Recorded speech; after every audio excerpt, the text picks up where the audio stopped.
हमारे वोकैबुलरी की तैयारी को और मजबूत करने के लिए अब हम आपके सामने लाएंगे हिंदू के वोकैबुलरी। ब्लैक बुक से हम जो प्रैक्टिस कर रहे थे वो हम प्रैक्टिस कर रहे थे प्रीवियस ईयर क्वेश्चंस।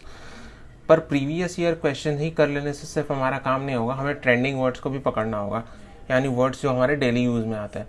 तो जो डेली यूज़ का बेस्ट एप्लीकेशन है या आप कह सकते हैं या बेस्ट सोर्स कह सकते हैं वो है न्यूज़पेपर्स।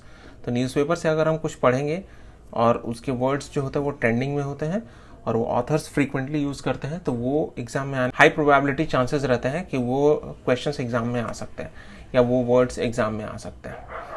तो चलिए बिना किसी देरी के शुरू करते हैं आज का हमारा ये सेशन 10 नए वर्ड्स के साथ हिंदू एडिटोरियल से। हिंदू एडिटोरियल के वोकैबुलरी के कुछ वर्ड्स। तो पहला वर्ड है कैवियाट। कैवियाट इसका मतलब होता है चेतावनी। कैसे, क्या हो गया? वार्निंग और एनी कंडीशंस और लिमिटेशंस। आप एड्स वगैरह में देखते होंगे म्यूचुअल फंड सही है, इस तरह का एड्स आता है। पर जब एड खत्म होता है ना तो लास्ट में एक चेतावनी भी देता है, mutual funds are subject to market risk. तो वो एक तरह का कैवियाट हो गया, एक तरह का वार्निंग हो गया। इसे याद करना है तो समझ लीजिए केव, इसमें एक वर्ड है ना केव, कैवियाट केव से बन रहा है। तो केव यानी हो गया गुफा। गुफा के अंदर कोई भी खतरनाक जीव जंतु, शेर, चीता हो सकता है। तो कैवियाट केव, उससे आप ध्यान रखिएगा, चेतावनी। अगला वर्ड है हमारा डिस्क्रेशन। डिस्क्रेशन का मतलब क्या होता है? The freedom and power to make decision by yourself. The freedom and power to make decision by yourself, यानी कि आपके हक और आपके पावर में होना चाहिए। आप टोटली फ्रीडम, आपको पूरी तरह फ्रीडम होना चाहिए कि मैं अपना डिसीजन खुद लूँ, मैं अपने निर्णय खुद लूँ। तो ये हो गया आपका डिस्क्रेशन, आपका डिस्क्रेशनरी पावर। मुझे हक है कि मैं इंजीनियर नहीं बनूंगा, मैं एक फोटोग्राफर बनूंगा। इसमें ये फरहान कुरैशी 3 इडियट मूवी में अपने पिताजी से कहते हैं कि मुझे इंजीनियरिंग समझ में नहीं आती, मैं तो एक फोटोग्राफर बनूंगा। तो डिस्क्रेशन। अगला वर्ड जो आपके सामने है वो है ओपाइन। ओपाइन का मतलब होता है टू हैव पर्टिकुलर और डिफिनेट ओपिनियन, यानी कि विचार करना, कि मैं कुछ विचार कर रहा हूँ, मेरा एक अपना ओपिनियन है। ये बंदा सोच रहा है कि मैं पढ़ाई करूं या अपनी गर्लफ्रेंड से बात करूं, तो ये विचार कर रहा है, ओपाइन। अगला वर्ड जो आपके सामने है वो है सर्ज। सर्ज का मतलब होता है कोई चीज़ तेज़ी से बढ़ना।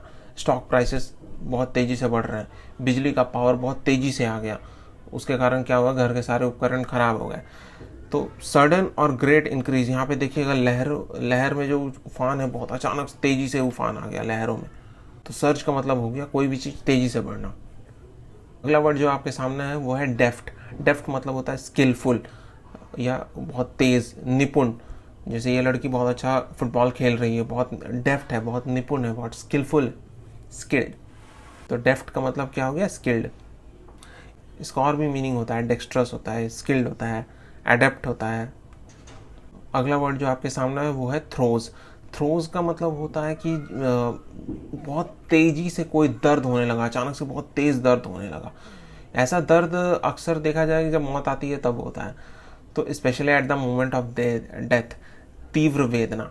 तो ये बंदा, इसको कोई जहर खिला दिया, ये एकदम चोक कर रहा है, ये मर रहा है, इसको बहुत दर्द हो रहा है। थ्रोज, आप उससे याद रखिएगा। ऑल्दो ये जो पिक्चर है वो गेम ऑफ थ्रोन्स का है, तो थ्रोज आप उससे याद रख सकते हैं, अचानक से दर्द होकर मर गया। अगला वर्ड जो आपके सामने है वो है प्रोग्नोसिस। प्रोग्नोसिस मतलब क्या होता है? पूर्वानुमान, यानी कि opinion based on medical experience. अब इसका मतलब क्या हो गया? देखिए एक डॉक्टर है, ये इसको बता रहा है your diagnosis is the flu, यानी कि आपका कुछ मेडिकल एग्जामिनेशन हुआ, ब्लड टेस्ट हुआ, यूरिन टेस्ट हुआ, और जो भी टेस्ट हुआ उसमें निकल के आया कि इस लड़की को फ्लू हुआ है। लेकिन क्या कह रहा है? Your prognosis is a full recovery after lots of rest. Suppose आप डॉक्टर के पास जाते हैं और वो आपको देख के बोलता है कि आपको देख के मुझे लग रहा है कि आपके पेट में कीड़ा हो गया, तो ये एक तरह का उसका प्रोग्नोसिस हो गया। वो मेडिकल एक्सपीरियंस से उसको बहुत एक अनुमान आ जाता है कि आपको क्या बीमारी हो गया, तो इसे कहते हैं प्रोग्नोसिस। और प्रॉपर फुल मेडिकल एग्जामिनेशन और टेस्ट कंडक्ट करने के बाद जो निकल के आता है वो होता है डायग्नोसिस। तो प्रोग्नोसिस आप समझ गए, पूर्वानुमान। पूर्वानुमान सिर्फ डॉक्टर नहीं करते, ज्योतिष पंडित भी करते हैं। आपके हस्तरेखा पढ़ते बोलते हैं आपके जीवन में ये होने वाला, तो वो एक तरह का प्रोग्नोसिस। अगला वर्ड जो आपके सामने है वो है बॉल्स्टर। बॉल्स्टर का मतलब क्या होता है? सहारा देना, इनकरेज करना, सपोर्ट करना।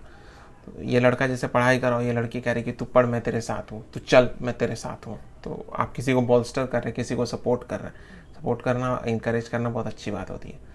You should बॉल्स्टर।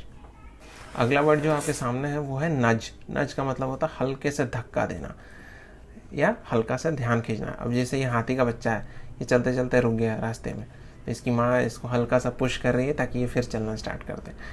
To push someone gently, to encourage और परसुएड जेंटली, यानी किसी को हल्के से कुछ बताना या जताना या उसका ध्यान खींचना, वो होता है नज। अगला वर्ड जो आपके सामने है वो है ट्रिजेक्ट्री।